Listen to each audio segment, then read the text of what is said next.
Halo Sobat YouTube, selamat datang kembali di channel ini. Semoga kita semua selalu dalam keadaan sehat, kemudian dimudahkan urusannya dan tentunya dilancarkan rezekinya, amin ya robbal alamin. Baik, Bapak Ibu KPM di seluruh Indonesia, ini masuk di awal bulan Agustus ini, ada banyak sekali pertanyaan dari para KPM. Jadi bansos apa yang cair hari ini ya lewat Bank Himpara, dan gimana hilal pencairan PKH serta BPNT tahap 3 periode Juli sampai dengan September. Baik, pada video kali ini kita bakal membedah tuntas mulai dari jenis bantuan yang positif sudah masuk ke rekening hari ini, kemudian update status terbaru di sistem 6NG, dan tentunya sampai kabar penting soal bantuan pangan beras 30 kg dan aturan ketat sistem yang bikin beberapa KPM otomatis dicoret. Jadi pastikan tonton video ini sampai habis, sampai selesai, jangan di skip-skip Bapak Ibu semuanya. Baik, kita masuk ke kabar gembira terlebih dahulu Bapak Ibu ya. Berdasarkan pantauan dan bukti struk penarikan di beberapa bank penyalur Himpara per hari ini, memang ada bantuan yang positif cair ya, tapi ingat tolong dipahami jenis bantuannya dulu Bapak Ibu.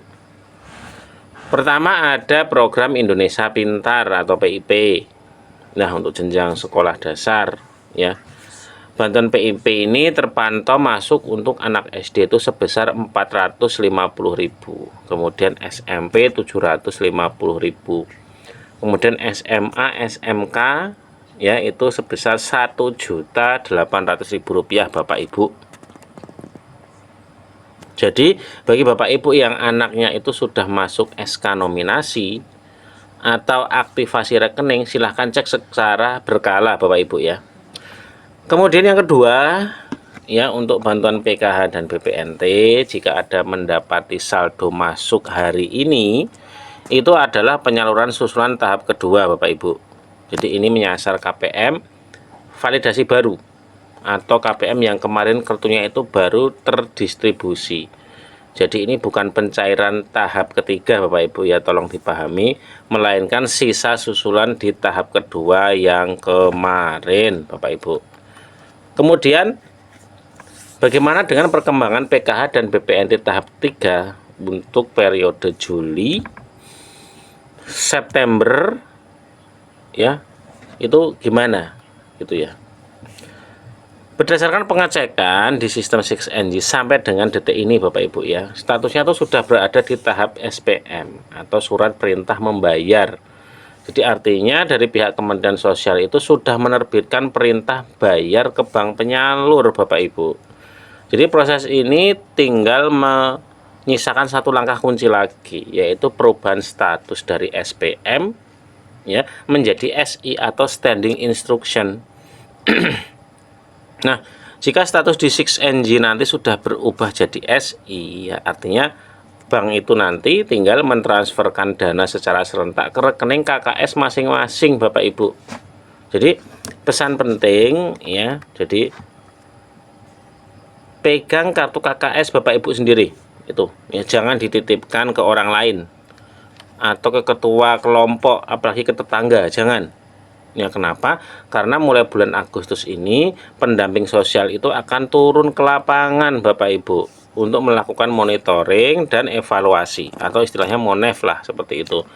Jadi KPM nanti akan diverifikasi langsung sambil memegang kartu KKS dan difoto lewat aplikasi pendampingnya Bapak Ibu. Jadi kalau KKS Bapak Ibu dipegang orang lain, nanti bisa jadi masalah untuk kelanjutan bansosnya gitu. Kemudian selain bansos reguler, ada juga kabar baik soal bantuan pangan beras total 30 kilo ya, untuk alokasi 3 bulan ya, yang mana penyalurannya itu sudah dipersiapkan mulai bulan ini. Nah, bantuan beras ini diprioritaskan untuk keluarga penerima manfaat yang berada di kategori desil 1 sampai 4 Bapak Ibu. Ya. Kalau 5 ke atas sepertinya tidak. Ya, tapi perlu dipahami data desil ini diupdate berkala setiap 3 bulan sekali.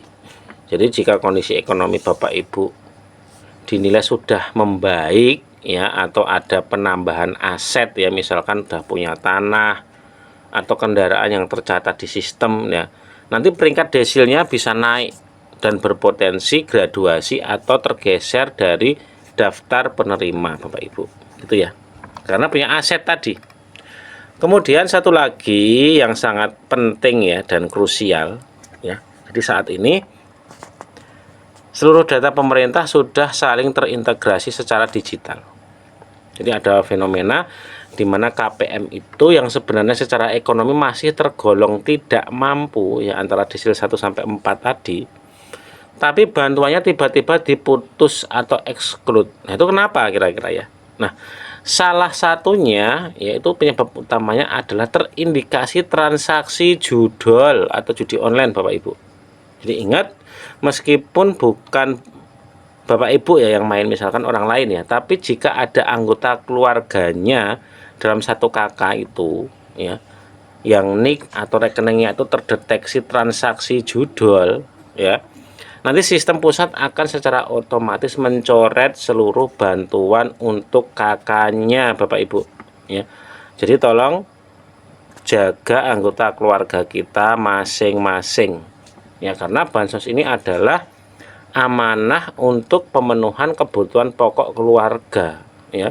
Jadi jangan disalahgunakan ya, atau disalah fungsikan ya, malah untuk judol ya, gitu ya Bapak Ibu ya. Jadi kesimpulannya, untuk tahap ketiga ya, PKH dan BPNT saat ini itu tinggal menunggu proses SI saja. Jadi Bapak Ibu tetap tenang, bersabar ya, jangan mudah tergiur info hoax ya, sebelum ada instruksi resmi dari pendamping masing-masing. Ingat juga, bansos ini sifatnya sementara ya, sebagai penopang ekonomi. Jadi kalau ada kesempatan berwirausaha, mari kita berusaha mandiri ya dan berdaya. Sekian update informasi hari ini ya. Jika video ini bermanfaat, silahkan di-share sebanyak-banyaknya, seluas-luasnya Bapak Ibu ya. Di-share ke medsos, di-share ke saudara-saudaranya, keluarganya, agar mereka bisa mengambil manfaatnya juga, gitu ya. Terima kasih sudah menonton, sampai jumpa di video berikutnya. Assalamualaikum warahmatullahi wabarakatuh.